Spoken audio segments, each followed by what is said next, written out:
Good morning, everybody. This is Jennifer Phillips Russo. You're tuning into our weekly podcast from the Lake Erie Regional Grape Program. I'm here with Kevin Martin.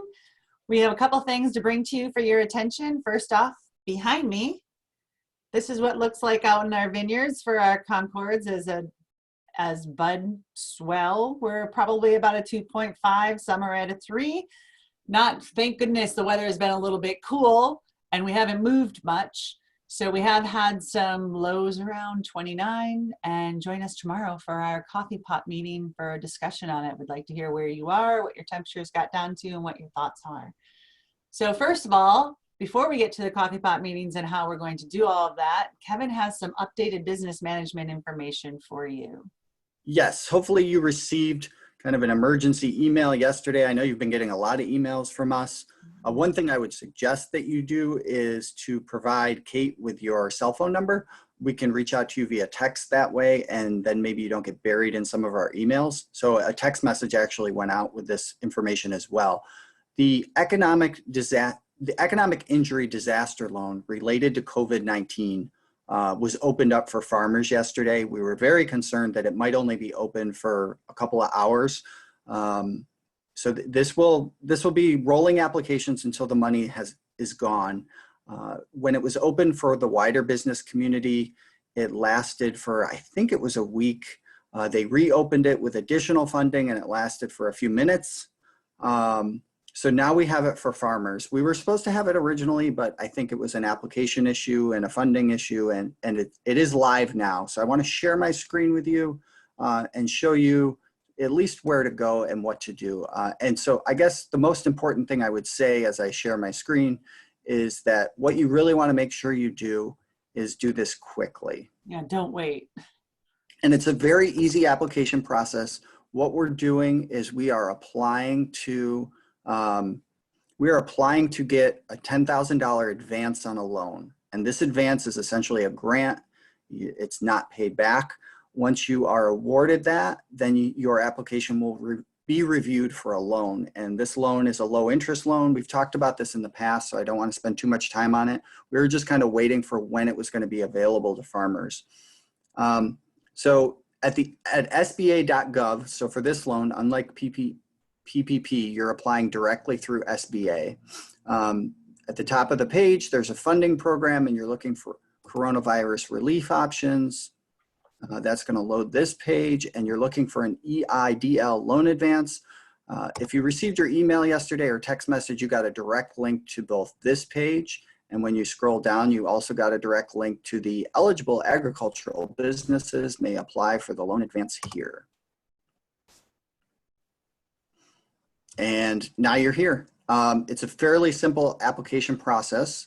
I'm actually not going to share my screen anymore. I think you guys will be able to figure that out. Basically, if you have your tax return from 2019, you will have all the information you need other than, your address, which hopefully you know off the top of your head. And that's Don't wait. They're looking. Wait. What's that?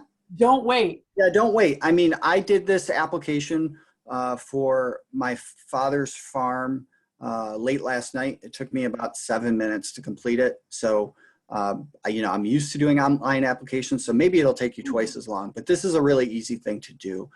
As long as you have your previous tax year, your tax forms with you. Like, you need your EIN or your social security number or both. And you might not know those off the top of your head, that kind of thing.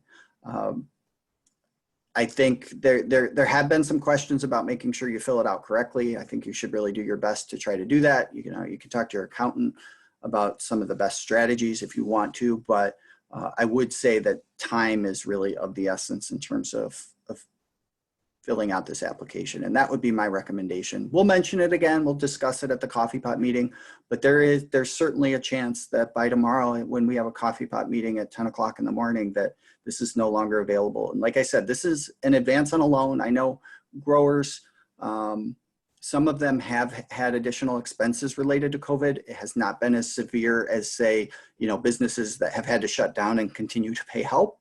Nothing like that has been we haven't had anything that devastating for our vineyard community so far, fortunately. But we have certainly seen an increase in expenses, and it has been more challenging to get working capital. So we have had some economic injury. That's what you need to qualify for this. And you don't have to pay the $10,000 back. To get the $10,000, they're going to count your number of employees in January. So if you had 10 employees in January, you'll get $10,000 as long as there's enough money to go around. If you had one employee, you'll get $1,000, and everywhere in between. So. Okay. Thank you for all your work on this, by the way, and making it easy enough and digesting it for our growers to have. I really appreciate all the work you put in. Absolutely. And we've done, and like Jen said, we've done work on this.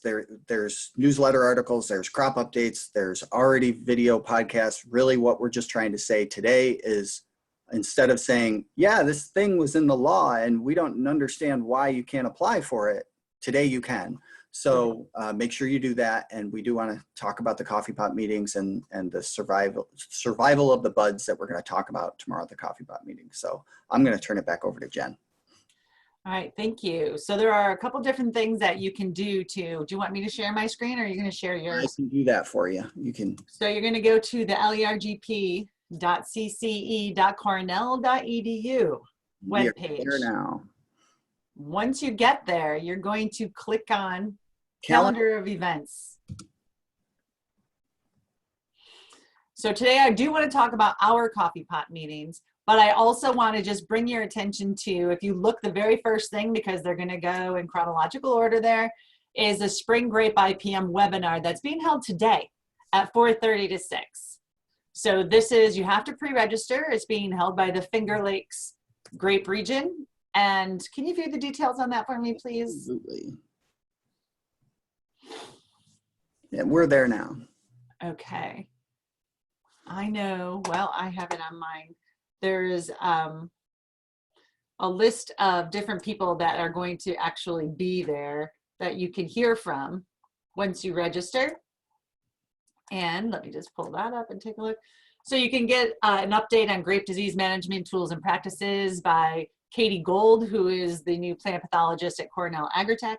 You can get an update on insect management tools and practices for vineyards by Greg Loeb, who is the entomologist at Cornell. We have identifying and managing Tree of Heaven, a presentation for the spotted lanternfly that's being given by Laura Bailey, the Cornell Cooperative Extension at Yates County. Then there's also going to be updates on weed management tools by Lynn Sinoski, who is also the weed management professor at Cornell Agritech. And then compliance with new worker protection standards. Well, that's in the Finger Lakes region, but that's being held by Justin Schaff, who's Department of Environmental Conservation. So it's a meeting from 4:30 to 6, and please feel free to attend if any of that information interests you. But let's get to the Lake Erie Regional Grape Program coffee pot meeting. So yes, we have been putting out a lot of crop updates and newsletters. We have been approved to offer recertification credits. So that's 1 credit for New York State and also 1 credit for PA to help our grower base, since we're not going to be able to meet in person due to all this COVID pandemic.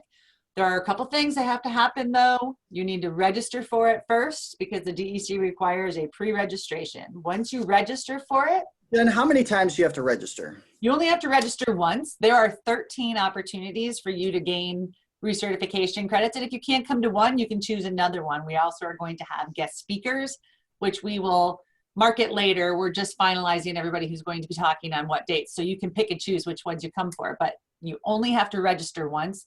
Do not delete the email from your registration, because that's going to have all of your information for the meeting ID and such to log in. Correct, Kevin? Right. I'm going to click view details on the upcoming one, and you could click any of them. They're all essentially the same. And when you look at these details, you can click on where to, there's a link to register.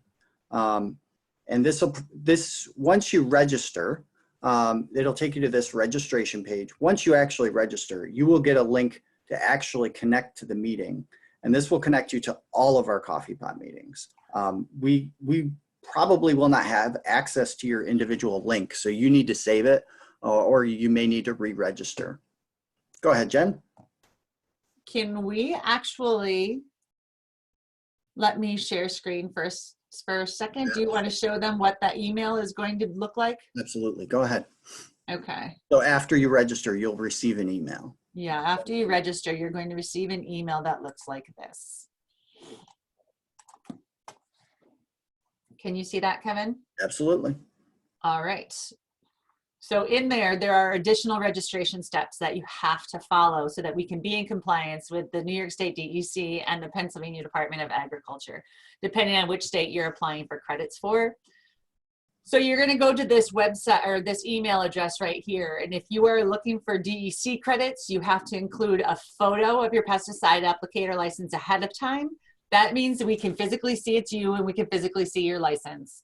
We need to have that for DEC. We need to confirm your full address. And then when you log on to that meeting, like tomorrow at 10 a.m., if you're coming to the first one, there's a chat box. We probably can't show that, but I put it in the crop update for last week, giving snippets of what the screen will look like.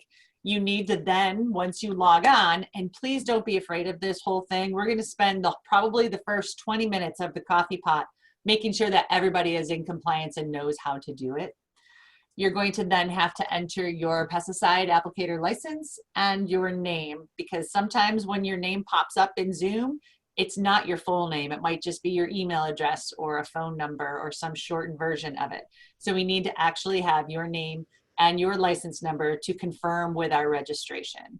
And then from there, it's just participate, answer the polls that we're going to put up, and we have to make sure you're participating the whole time. Otherwise, you won't receive credit from either state. So is that it for this particular stop sharing screen? Is there anything else that we should add about the coffee pot meetings except for look for updates of the special guest speakers? Right. I think that's about it. We will have the opportunity to have more guest speakers than normal because nobody's traveling. We unfortunately have to do these all virtually, but the good news is we will be able to have guest speakers because of that. And unfortunately, you have to bring your own coffee and donuts. We do apologize for that. Yes, And I do look forward to being able to see you guys again, which, by the way, if you have any questions, comments, concerns, please list them below, get a hold of us via email. If you want to get in on our text messaging alerts, please contact Kate.